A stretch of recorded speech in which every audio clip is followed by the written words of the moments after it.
Fatty liver ಮತ್ತು kidney health improvement ಸಂಬಂಧ ಪ್ರತಿದಿನ ಖಾಲಿ ಹೊಟ್ಟೆಯಲ್ಲಿ 2 ಬಾರಿ ಈ ಒಂದು ಎಕ್ಸಸೈಸನ್ನು ಪ್ರಾಕ್ಟೀಸ್ ಮಾಡಿರಿ.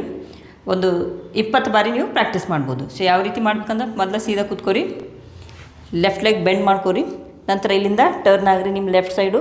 ಈಗ ಬಲಗೈನ ಎಡಗಾಲಿಗೆ ಹಿಡ್ಕೋರಿ, ಇನ್ನೊಂದು ಕೈ ನಿಮ್ಮ ಬೆನ್ನು ಹಿಂದಿರಲಿ. ಬ್ರೀದ್ ಇನ್ ಮಾಡ್ತಾ ಎಡಗಾಲ ನಿಮ್ಮ ಕಡೆ ಜಕ್ಕೋಬೇಕು. ಬ್ರೀದ್ ಔಟ್ ಮಾಡ್ತಾ ಈ ರೀತಿ ಕಾಲನ್ನು ಕೆಳಗೆ ತೋರಿ. ಬ್ರೀದ್ ಇನ್, ಬ್ರೀದ್ ಔಟ್, ಬ್ರೀದ್ ಇನ್, ಬ್ರೀದ್ ಔಟ್. ನೀವು ಹಿಂದೆ ಹೊಳ್ಳೆ ನೋಡ್ತಾ ಇರಬೇಕು. ಅಕಸ್ಮಾತ್ ನಿಮಗೇನಾದರೂ ಕುತ್ತಿಗೆ ಭಾಗದ ನೋವಿದ್ರೆ ಈ ರೀತಿ ಮುಂದೆ ನೋಡಿರಿ. ನಂತರ ಕಾಲು ಉಸಿರು ತಗೋತಾ ನಿಮ್ಮ ಕಡೆ ತೊಗೋಬೇಕು. ಎಕ್ಸೇಲ್ ಮಾಡ್ತಾ ಡೌನ್ ಮಾಡಿರಿ.